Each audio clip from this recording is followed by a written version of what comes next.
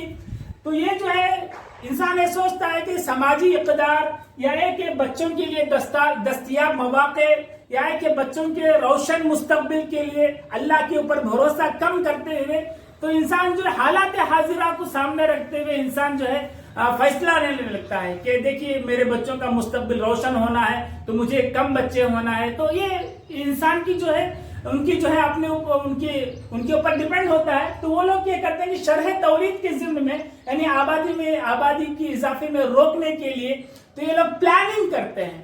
Family planning کے تحت اگر ہم سمجھ سکتے ہیں اس چیز کو کہ پلاننگ کرتے ہیں, خاندانی منصوبہ بناتے ہیں. جس طرح سے آپ درسی کتاب میں بھی دو جو ہے نقشے دیکھے, آپ 2 پکچر کو آپ دیکھے ہوں گے. تو بہرحال یعنی چھوٹا خاندان بڑا خاندان کا جو تصور پیش کیا جاتا ہے تو یہ چیزیں ہیں کہ شرح تولید میں کمی بھی دیکھی جا رہی ہے. 1960 عیسوی میں 5.6 تھی شرح تولید, یعنی ایک عورت جو ہے 5 سے 6 بچے تک جو ہے ولادت کر سکتی تھی. تو یہ جو ہے 2011 میں کم ہوتے ہوئے 2.7 کو آ کر ٹھہر گئی اور اے پی میں جو ہے 1.9 شرح تولید کا ریشو گر گیا. تو یہ 2 کانسیپٹ ہیں, کثافت آبادی, شرح تولید. 4 کانسیپٹ آپ سماعت فرمائے, کثافت آبادی, شرح تولید اور اسی طرح سے مردم شماری میں شرح خواندگی, اس کو بھی آپ جو ہے سماعت فرمائے.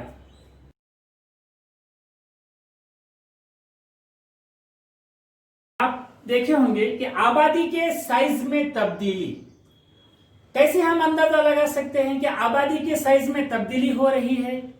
تو آئیے جانیں ہم اس ضمن میں کہ آبادی کے سائز میں تبدیلی سے مراد یہ ہے کہ کسی ملک یا علاقے کے باشندوں کی تعداد میں ایک مخصوص مدت یعنی 10 سال کے عرصے میں ہونے والی تبدیلی کو ہم کہتے ہیں آبادی کی سائز میں تبدیلی. کسی ملک یا علاقے کے باشندوں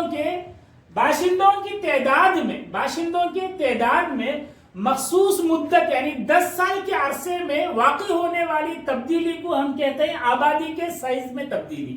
آبادی کے سائز سے تبدیلی کے ضمن میں اگر ہم جاننا چاہیں گے تو دراصل 3 اہم امور ہوتے ہیں جس کے باہمی تعامل سے آبادی کی سائز میں تبدیلی واقع ہوتی ہے. کیا امور ہیں؟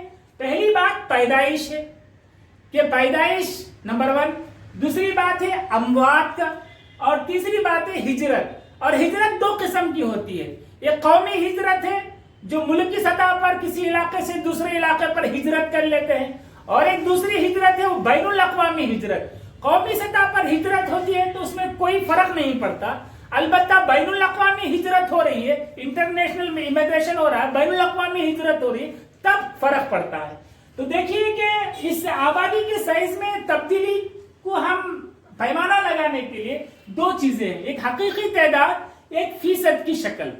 ان 2 حساب سے ان 2 نکات سے ہم آبادی کی سائز میں تبدیلی کو ہم ناپ سکتے ہیں.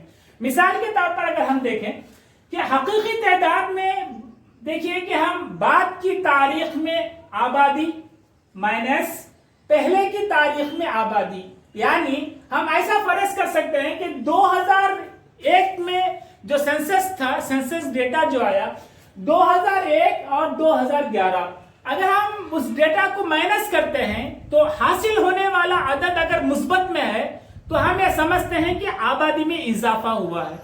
اگر ان 10 سال کے درمیان میں 2001 اور 2011 سینسس ڈیٹا کے مطابق حاصل ہونے والا عدد منفی میں اگر آ رہا ہے تو ہم سمجھتے ہیں کہ آبادی میں جو ہے اضافہ نہیں ہوا ہے, کمی ہوئی ہے, انکریز نہیں ہوا ہے.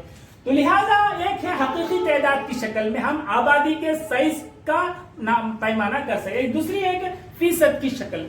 فیصد کی شکل میں ایسا ہے کہ ہم اس میں جو ہے اگر اس کی برتھ پلس ان میں جو ہے ہم اس کو ایسا اندازہ لگا سکتے ہیں کہ تعداد پیدائش اور باہر سے آ کر بسنے والوں کی تعداد اور اسی طرح سے ڈیتھ اور اسی طرح سے جو ہے علاقے سے باہر ہجرت کرنے والے, تو اس ضابطے کے لحاظ سے ہم فیصد کی شکل ظاہر کر سکتے ہیں. مثال کے طور پر اگر ہم دیکھتے ہیں کہ پیدائش تعداد پیدائش اگر ہم 20 پر 29 اگر لیتے ہیں پلس جو ہے اس وقت فرض کیجئے تو اس وقت جو ہے باہر سے آ کر بسنے والوں کی تعداد 0 رہی اور ڈیتھ جو ہے 10 رہا اور کوئی جو ہے علاقے سے باہر کوئی ہجرت نہیں کرا، آؤٹ مائگریشن کوئی نہیں رہا، تو فرض کیجئے کہ 29 میں اگر ہم 10 کو مائنس کرتے ہیں تو حاصل ہونے والا فگر جو ہے عدد جو ہے 19 ہوتا ہے. ہم اس کو 1.9% کی شکل میں ہم ظاہر کر سکتے ہیں.